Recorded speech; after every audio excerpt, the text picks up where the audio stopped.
নির্বাচিত সরকারকে হটানোর চক্রান্ত চলছে বলে মন্তব্য করেছেন আওয়ামী লীগ সাধারণ সম্পাদক ওবায়দুল কাদের। তিনি বলেন, সুষ্ঠু নির্বাচন এবং ভোটার উপস্থিতি সন্তোষজনক থাকা সত্ত্বেও দেশি বিদেশি চক্র নির্বাচন নিয়ে মিথ্যা চালিয়ে যাচ্ছে। সকালে রাজধানীর বঙ্গবন্ধু অ্যাভিনিউয়ে দলের যৌথ সভা শেষে একথা বলেন আওয়ামী লীগ সাধারণ সম্পাদক।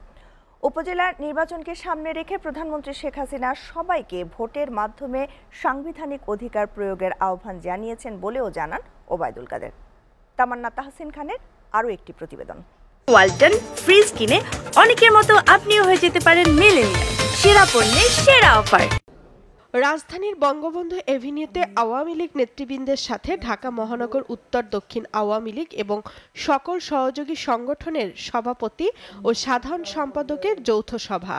বাংলাদেশ আওয়ামী লীগ বিশ্বাস করে জনগণই সকল ক্ষমতার উৎস। আওয়ামী লীগ সাধারণ সম্পাদক ওবায়দুল কাদের বলেন, বঙ্গবন্ধু হত্যার মাধ্যমেই এদেশের গণতন্ত্র হত্যা শুরু হয়েছে। নির্বাচনের মাধ্যমে গণতন্ত্রকে প্রাতিষ্ঠানিক রূপ দেওয়ার প্রচেষ্টা অব্যাহত থাকবে।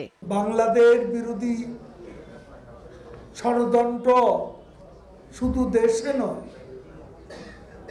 বাইরেও বাংলাদেশ বিরোধী অপপ্রচার আছে, ষড়যন্ত্র আছে এবং নির্বাচিত সরকারকে অবৈধভাবে হটানোর চক্রান্ত দীর্ঘদিন ধরে আমরা লক্ষ্য করেছি।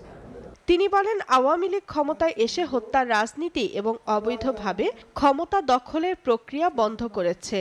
২০ বার প্রধানমন্ত্রী শেখ হাসিনাকে হত্যার ষড়যন্ত্র হয়েছে, অথচ বিএনপির খালেদা জিয়া বা প্রথম সারির কোনো বিএনপি নেতাকে রাজনৈতিকভাবে হত্যার ষড়যন্ত্র হয়নি। উপজেলা নির্বাচনকে সামনে রেখে আমাদের নেত্রী বঙ্গবন্ধু কন্যা শেখ হাসিনা সবাইকে ভোটের সাংবিধানিক ভোটের মাধ্যমে সাংবিধানিক অধিকার প্রয়োগের জন্য আহ্বান জানিয়েছে।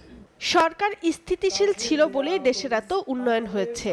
গণতন্ত্র, শান্তি ও নির্বাচন বিরোধী অপশক্তির বিরুদ্ধে সারা দেশে প্রতিরোধ গড়ে তুলতে হবে বলেও জানান ওবায়দুল কাদের। দেশে বিদেশে প্রশংসিত হয়েছে স্থিতিশীলতার জন্য, উন্নয়নের জন্য। তামান্না তাহসিন খান, এসএ টিভি, ঢাকা।